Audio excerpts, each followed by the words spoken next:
Excuse the shelves. I'm working on them. Anyway, went to the post office after work yesterday. Barely made it. And had a package waiting for me. From DrVonChilla. Alright? A couple weeks ago, he had a 1 year on YouTube contest going on. I became the second runner-up. And he sent me, as a prize, this stack of books. So we're going to go through them. What's cool about these books is I'm really digging what he sent because I know some trivia on them and stuff, which is kind of cool. Alright, first book that he sent, and these books are in fantastic shape, man. I flipped through them last night and stuff. There's some really good stuff in here, man. First thing he sent me was Green Lantern 154. And what's really cool about this book is that it's there for a while. In the back of the Green Lantern books, they would have Tales of the Green Lantern Corps. And you would see Green Lanterns on other planets and other parts of space and stuff having their chance to have a little, little mini tale. And I think they actually got a trade of a bunch of these. I remember the ones that I started reading that I paid attention to were done by this little artist, named Dave Gibbons, But anyway, this one, I think this one's very cool because the Green Lantern they have in here, he comes from a race of sentient plants or something like that. I think his name was Medfill. M-E-D-I, Medfill, somewhere in there, right? And Medfill had a little bit of a cult following there for a while because I'm not going to tell you what his final fate was, but first of all, it was a plant, with celery stalks for a head. But I think he had a little bit of a cult following because he popped up in the Swamp Thing books by Alan Moore. Memory serving me right. One more thing he sent me was a Batman 10-cent special by Greg Rucka. I remember this being a very cool promotional piece. I don't know, turn of the century, 2000, 2001 is when it came out. I'm going to go with 2001. Everybody seemed to have had it at the time, man. And Greg Rucka had building up quite a following then. Okay, and then a book that he put in here, this is going to be an upgrade because I had my original one when I was a kid. And I had my appendix took out, sitting up in the in the hospital and stuff. A couple people around town, some people I didn't even know. I guess they knew my mom or something, stuff like that. Knew my grandmother and things like that. They went out and got me comics, and I ended up cleaning up on comics while I was sitting in the hospital with my appendix out. This is where I discovered Animal Man. Trying to think, what was I, 12, 13, something like that. But what was weird about me getting my appendix out, it was the first time I ever had any kind of surgery, was we were watching, I think it was on Showtime the night before, we were watching a movie called Coma. And in Coma, people were going into the hospital. And they were having minor little surgeries and stuff, and they would never come out of the anesthesia. And this reporter, somebody tracked it down to, they were, harvesting the bodies. They were keeping people in the coma, but it's like a black market body parts thing or something, right? So that night I started having the dry heaves and stomach was killing me and stuff. They didn't take me to the hospital till the next morning, and as soon as the doctor saw me and examined me, rushed straight to the they were knocking me out as I was going upstairs to the operation, get an operation. So when I woke up, after all the pain, I got all sorts of books, and this was on the right, I love this 2-part story. This is part 2. What was going on here is that Marv Wolfman was doing Action Comics, and it's a really good run with Gil Kane and stuff, and there's a lot of stuff going on behind the scenes we didn't know about, building up to Crisis. So this is their chance to come on up and kind of bring back some of these forgotten heroes. Now, what's wild is that some of these heroes, they're not as forgotten as they were, by now and stuff, right? What happened was they brought together an unofficial team, and they were called the Forgotten Heroes, and they even had a press conference in DC Comics Presents. They kind of brought them back. This also had a cult following. Because they were so weird. It's almost like they got the weirdness that the Doom Patrol was supposed to have. They were so weird for the early 80s. These guys, these refugees from the 60s and the Silver Age of DC. Cave Carson, Congo-Rilla, Suicide Squad, Animal Man, Rip Hunter, Time Master, Immortal Man, Sea Devils, Dolphin. They all kind of came back. And I was just enthralled with Animal Man at the time. I was just like, this is weird. And I love all these old characters and stuff, man. So thank you, DrVonChilla, man. You don't understand the good deed you've done here. So thank you. All right, and then this one, Action Comics number 400. You know, I think the best thing that would catch somebody's attention is I'm 99% sure that is a Neil Adams cover, because, you know, nobody draws forearm hair like old Neil there and stuff. But one of the things that I think takes away from the magic of comics between yesteryear and now is the lack of letter pages. Because let's get real, the real world, a lot of you getting a job is who you know, a lot of it. I mean, just how it is and stuff, right? And the letters column was magic. You had Kurt Busiek get attention by forming a rapport with editors from writing so many letters to comics. I have some comics over here from Captain America back in the day. I think 232 is one you can go look at if I'm going off the top of my head. Anyway, Kurt Busiek's in the letter column. And then when these guys were trying to get work, you know, in the comics and stuff, some of these editors already knew them from the letter writing campaign. Another guy like that, a decade earlier, Bob Rozakis. I hope that's the right way. But yeah, there's a letter in here by Bob Rozakis. And he's another one of those guys who ended up becoming quite the figure at DC, at least, you know, behind the scenes and stuff. Bob Rozakis was probably best known as the Answer Man. Okay, here's a comic I've had since I was a kid. Look at the love. Look at the love. You know. Anyway, but there was a column here called "He Became the Answer Man" in the back of the comics. Ask the Answer Man. People would write in and ask him trivia. Everything from how much is a book worth to has such and such ever been in the Justice League. You know, you got to understand, it was pre-internet days, pre-comic book shop around every corner, pre-everything, right? So this guy, you know, ended up being that guy. And eventually in the late 70s, and I think up to the early 80s, you would have this page in the back of DC Comics, the Daily Planet, which gave you, they treated it like it was an actual page from the Daily Planet, and it was comic book news, DC comic book news of what was coming and stuff. And Bob Rozakis ended up having a column in it as the Answer Man. And it's also where I ended up discovering, oh man, that is so freaking cool, Fred Hembeck. But I didn't realize this book had all the Starmen in there. Okay, I'm putting this to the side. This is one of my books, but I gotta look at that later. I get so excited when I do this, okay? Speaking of Bob Rozakis, here's another book DrVonChilla's sent here, right? Superman number 289, Phantom Horseman of Metropolis. Now, there's a photorealistic cover. Well, that is an actual picture. And this was a book that was in my house, probably my stepdad's or my uncle's or something like that. And I remember reading it back in the day. But I always kind of assumed, and other people who collected comics and were into this back then, they assumed that this was probably, all these guys were probably guys that worked at DC, probably the very guys that worked on, you know, on this book perhaps, you know. Well, I looked it up. And I'm not going to mess with this because it turned my camera off for some reason the last time I messed with it. But Bob Rozakis is one of the guys. Cary Bates, Jack Harris, and I don't remember the fourth guy. So that's very cool. After all these years to do it. A beautiful copy of Superman 268. Few spine ticks, and that's about it, man. But it's a beautiful purple cover. And for some reason I'm kind of drawn to purple covers. But it's Superman taking Clark Kent to, I guess, the hospital. And right behind him we have a Batgirl popping up in there, and that is my Batgirl. Batgirl rides a motorcycle. Sorry, man. That's just it. That's my Batgirl. A beautiful copy. Thank you. This is an upgrade, and man, I cannot have enough of this comic. Right. So first of all, it's a Superman Annual number 9. Okay, Gil Kane art. I'm pretty sure Marv Wolfman was on this. But what's really special about this book, it's got a backup feature. I'm sure there's something cool about the main story. It just not hit me at the time I'm making this video, but of course it has Batman in it, you know.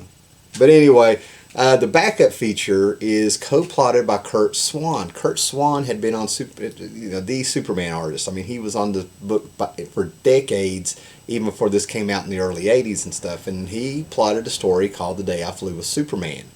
And it's very cool, a very sweet and touching story where he's drawing, you know, I think if he's drawing on his board, you know, Superman story, falls asleep, or does he, and wakes up he figures out where he's at. He's figuring, I'm on Earth Prime, and he figures out that he's in the DC universe, and where he knows so much about Superman from being on the book, He knew the address. He was able to sneak into where Clark Kent lived.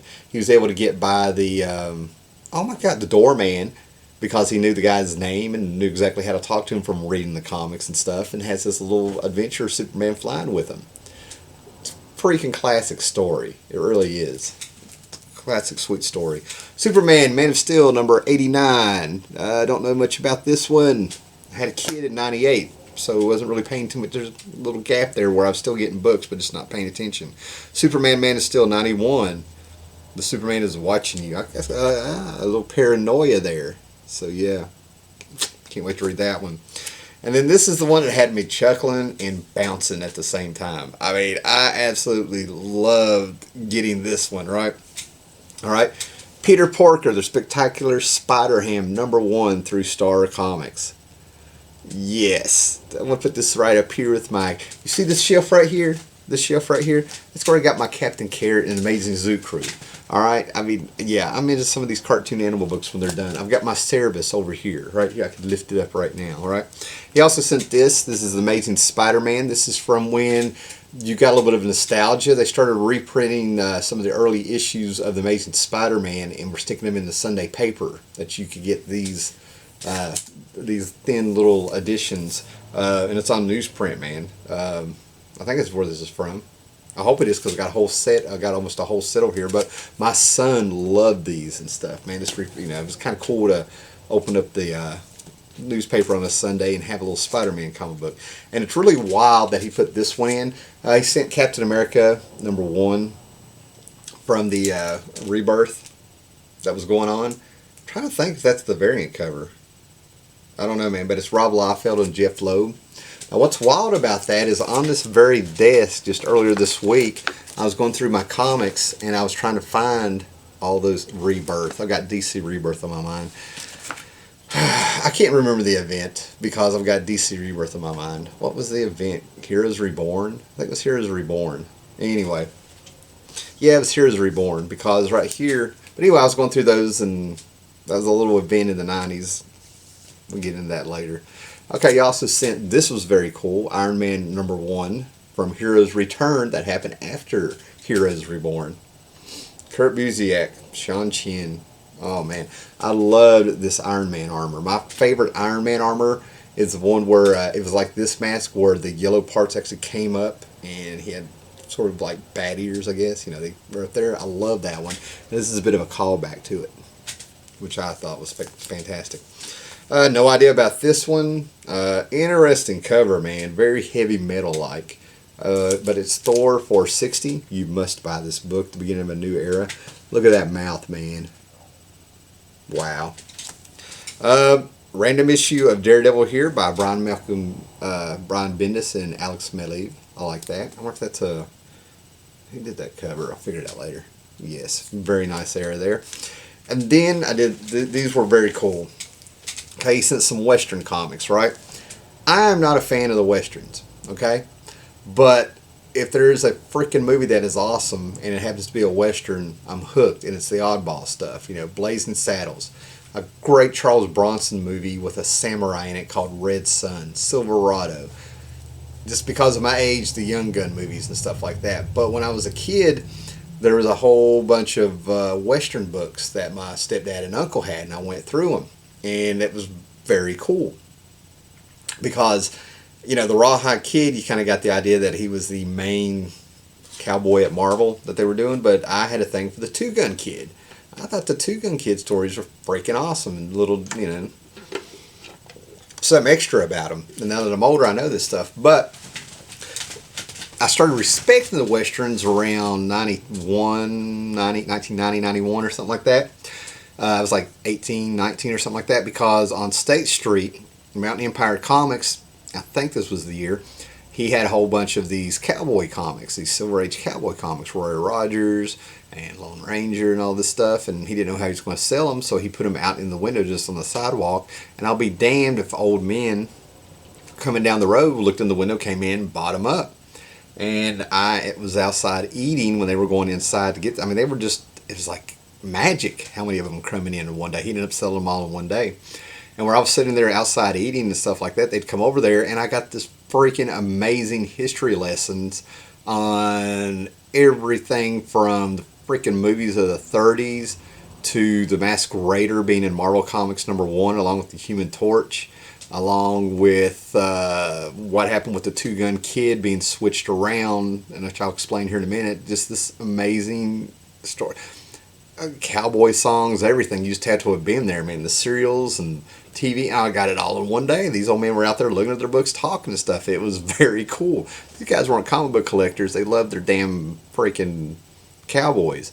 And for me, on Sundays when I was a kid in the late 70s, and I had like this little TV, it was probably about this big with the rabbit ears that I wrapped tinfoil around to try to get a good reception and stuff. I got to watch the Lone Ranger shows in black and white with that William Tell Overture and the Adventures of Superman, and probably like for like about, I think they probably did that for like about a year and stuff, you know. So yes. So what was so great about that is that I got the Mighty Marvel Westerns, which these are probably reprints and stuff, but this is great Jack Kirby art, early Stan Lee. The Masked Maverick is in this one and stuff, man. This is just great stuff, right? Love this freaking blue on this cover. Look at this, man. The Rawhide Kid, number 66. That's, oh my God, look at that. Oh man, Kirby could do anything, anything. Love that cover. All right. Seems like I'm missing something here. But anyway, I was going to talk about the Two Gun Kid. He's probably in that Western here. And you got the Rawhide Kid. That's an awesome Kirby cover. And you can see the influence of Kirby on John Byrne with this one. I mean, he drew, I mean, look at that. These are just freaking awesome. And I think, if I'm remembering right, Herb Trimp in one of the Severins, like I probably Mary Severin probably did the inks in this. So this is definitely, you know, very cool to have. This was a 4-issue miniseries that when they were on the stands, this is the only one that came out where I lived at. So I always kind of wondered about it. So that's kind of cool. Yeah. But the Two Gun Kid, see if he's in here somewhere. Yeah, he's in this one. The Two Gun Kid, they did something very cool with that Marvel Comics #1 with the Human Torch back in, you know, the 30s, late 30s there, 38, 39, whatever it was. You know, it's famous for having the first prints of Human Torch, and it's got that classic cover of the Human Torch coming through the tube and the scientists being like that, but it had a cowboy in it, the Masked Raider. And then years later, the Two Gun Kid came out, and, you know, he was, you know, their cowboy book there for a while. I don't think they made very many of them, maybe 12 issues or something. But later, when the Silver Age started and the heroes started coming back, they brought back the Two Gun Kid a year after. Well, in Flash 123, this is all going to come together around 1961. Gardner Fox brought the Golden Age flashback and had him meet the Flash of the modern age, Barry Allen, and they explained that he was from Earth 2 and that he was a comic book in that world. And that's where Barry Allen read the comic book, and that's where he got to be the Flash. Well, with all the superheroes taken off, what they did is they brought back the Two Gun Kid, and that Two Gun Kid of the Golden Age ended up being their dime store novels. And this was around 1962 is when I think this happened. So in order to give him sort of a superhero feel, this Two Gun Kid ended up having a secret identity, and he was influenced by his pulp, you know, his little dime books, heroes or whatever they had back in the day, the original pulps or something. So I always thought that was kind of interesting how that just kind of happened a year later. I don't know. But yeah, I always liked the Two Gun Kid stories out of all the Westerns, and I'm not quite sure why. Yeah, here he is without his mask. And then years later, when I was, you know, this guy ended up becoming a member of the Avengers, by the way. Okay? Two Gun Kid. There's his mask and his hat flying off. And what is this horse's name? Lightning or something? I don't know, but even the freaking, you know, thanks to like Silver, the Lone Ranger and stuff, even the freaking horses were cool in some of those westerns and stuff. So that's DrVonChilla's haul. The prize winnings I won. Thanks a lot, man. Go check out DrVonChilla. Subscribe to the guy. Sent me some awesome books in great condition. I'm going to enjoy them. I got to tell you, man, some of the stuff you sent, you just nailed it. You just nailed it with me personally, so I appreciate it, man. But I got to tell you, I love that cover. Got some Animal Man there. Just good stuff, man. All right. Later, guys.